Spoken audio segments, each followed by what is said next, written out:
Hello sir, నా పేరు Kodanda Rao. Sanjeeva Reddy Nagar rape కేసులో ముద్దా నా కొడుకే సార్. ఏడాదిన్నరగా ఈ కేసు విచారణ జరుగుతోంది. నేను నా డబ్బు పలుకుబడి మొత్తం ఉపయోగించాను, సాక్షుల్ని కొనేశాను, మీడియాను మేనేజ్ చేశాను, అమ్మాయిని వాళ్ళ పేరెంట్స్ ని నోరెత్తకుండా చేశాను, నా కొడుక్కి బెయిల్ ఇప్పించాను. పోయిన వారం వాడు బెయిల్ మీద ఇంటికి తిరిగి వచ్చాడు సార్. ఫ్రెండ్స్ కలిసి బీర్ పార్టీకి అని బయటకు వెళ్ళాడు. నేను చాలా రోజుల తర్వాత హాయిగా ఇంట్లో నిద్రపోయాను.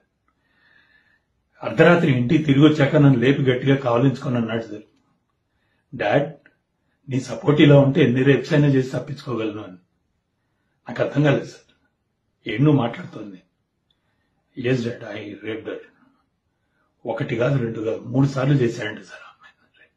హీ వాజ్ ఎక్సైటెడ్, చాలా ఎక్సైటెడ్ గా వర్ణిస్తున్నాడు దాన్ని. ఎక్కడో ఏదో వీడియో చూసాట, దాన్ని ఇమిటేట్ చేశాడంట సార్. వాళ్ళ ఫ్రెండ్స్ కి అది లైవ్ ఫీడ్ పంపించాడు. And they were watching it live and enjoying it. How barbaric it is. నాకు ఏం చేయాలో అర్థం కాలేదు. కళ్ళు బయలు గమ్మినాయి. మీకు ఎలా అయినా సరే ఇది చెప్పాలి. అందుకే నా లాయర్ని కూడా కన్సల్ట్ చేయకుండా మీకు వీడియో రికార్డ్ చేసి డైరెక్ట్ పంపిస్తున్నాను సార్. ఇప్పుడు చెప్తున్నాను, నా కొడుకు రేపిస్ట్, వాడు అమ్మాయిని రేప్ చేశాడు. ప్లీజ్ వాడిని కఠినంగా శిక్షించండి సార్.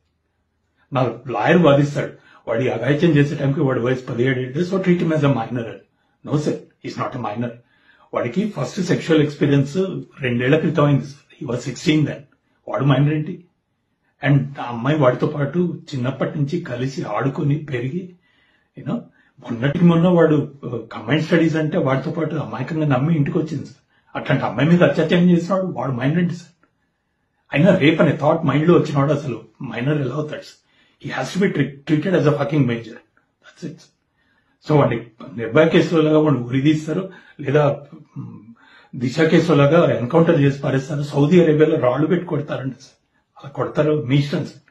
ప్లస్ కఠినంగా శిక్షించండి. మీరు వేసే శిక్ష వాడికి ఆఖరి అవకాశం కావాలి వాడు మారటానికి. Please sir. నా భార్య గీత, నా భగవద్గీత, తన రచయిత్రి సార్. వాడికి మాధవ్ అనే పేరు పెడతా అంటే వద్దు, వాడు దేవుడు అవనవసరం లేదు, మనిషి అయితే చాలు అని వాడికి మానవ్ అని పేరు పెట్టింది సార్. తనకి 3 ఏళ్ల వయసు ఉన్నప్పుడు తనకి క్యాన్సర్ డయాగ్నోస్ అయింది. చచ్చిపోతానని తెలిసి మా ఇద్దరిని ఒళ్ళో పడుకోబెట్టుకొని చెప్పింది సార్ నాతో, రామ్, వీడు చదువులో ఫెయిల్ అయినా పర్వాలేదు, ఆటల్లో ఫెయిల్ అయినా పర్వాలేదు, కానీ ఆలోచనలో ఫెయిల్ కాకుండా చూడాలి. నేను మాట ఇచ్చాను సార్ తనకి. ఆ మాట తప్పాను, అది కోసేస్తుంది. డబ్బు సంపాదించే యావలో పడి వీడి తల్లిని లోటు లేకుండా తీర్చాలి. ఇప్పుడు ఆలోచనలు ఎలా మారుతున్నాయో నేను గమనించలేకపోయాను సార్. తనకి ఇచ్చిన మాట తప్ప ఇవాళ చచ్చిపోయింది.